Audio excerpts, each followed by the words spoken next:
Good morning, boys and girls. Happy Valentine's Day. So Miss Sarah did not get to read you guys the story of Saint Valentine in class. So I wanted to read it to you all today. So I'm going to film it while I read it. This is the story of Saint Valentine, retold and illustrated by Robert Sabuda.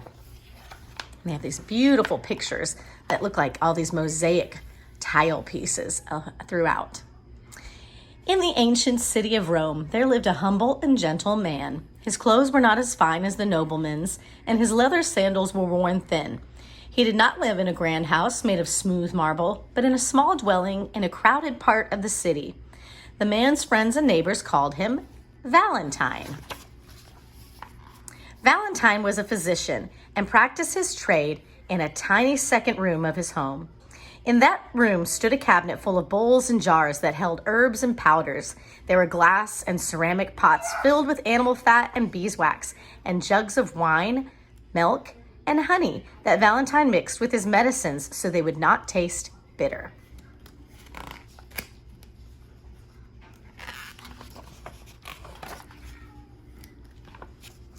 When the ill or the injured came to see Valentine, he would show them into the tiny room and examine them carefully. He cleaned wounds with wine and vinegar and bandaged them with fresh cloth, or he might grind up herbs and roots in a small bowl to ease a visitor's pain. When it came time for the patient to pay, Valentine would only accept what could be offered, a jug of wine, baked bread, or a new pair of sandals. If the patient had nothing, Valentine would say, "It was but a few herbs and prayers that have healed you, my friend," and send him on his way. Prayer was an important part of Valentine's life too, but where most people in the city prayed to many Roman gods, Valentine and a small group of others prayed to a single god. The Romans did not like these people called Christians, who worshipped only one god. Whenever anything bad happened in the city, the Romans almost always blamed the Christians, even if they had nothing to do with it. Sometimes the Christians were put in prison or killed.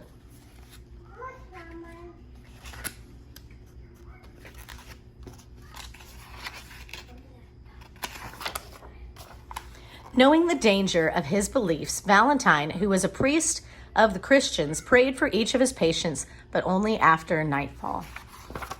One afternoon, a man with a small child came to Valentine's door.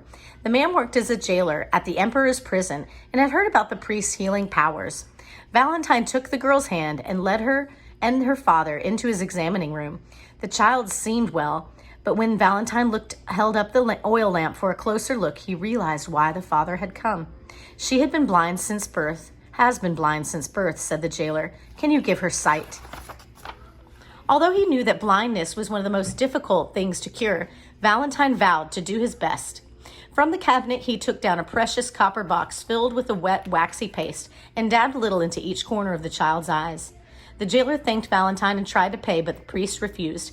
"I cannot accept payment when it is doubtful the child will regain her sight. Bring her again next week, and I will apply more ointment." The jailer and his daughter thanked the priest and were gone. That night, like every night, Valentine prayed for his patients, but he prayed longest for the jailer and his child. The father and daughter returned the following week, and again the week after. Each time, Valentine applied a small amount of the waxy paste, but the child's eyes remained sightless.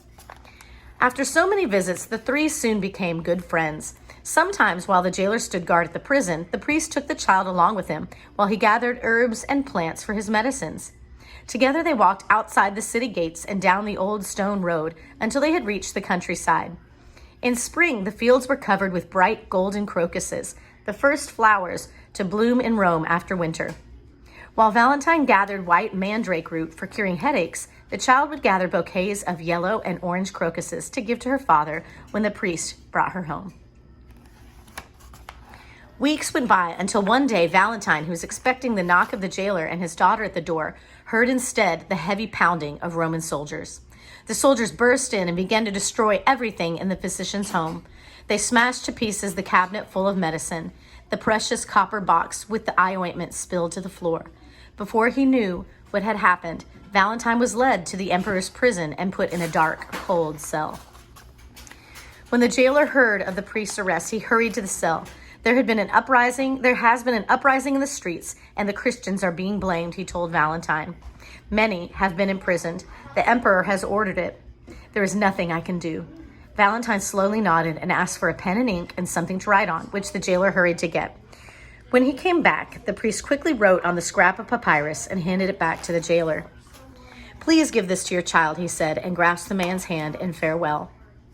Later, 2 soldiers came to Valentine's cell and took the priest away as the jailer watched helplessly.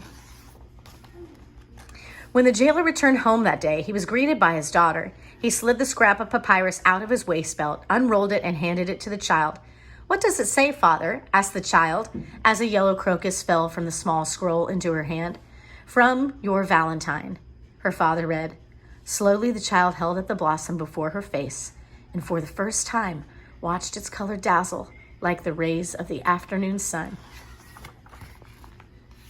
Some notes on the text are: Valentine was executed on AD February 14th, 270, during one of the persecutions ordered by Emperor Claudius II Gothicus. Pope Julius II supposedly built a basilica, a Christian church with Roman features, over Valentine's grave. In AD 496, Pope Gallius I named February 14th as St. Valentine's Day. However, the practice of sending love messages on February 14th does not originate solely from Valentine's note to the jailer's blind daughter, who it was said truly did regain her sight. The tradition is tied instead to the ancient Roman feast of Lupercalia, which took place on February 15th. One of the customs on this occasion involved the writing of love messages by maidens. The messages were placed in a large urn and then drawn out by unmarried men who courted the girls whose messages they had picked. Okay. The two dates, February 14th and 15th, came to signify one event. I'll get it for you in just a second. The celebration of love and St. Valentine.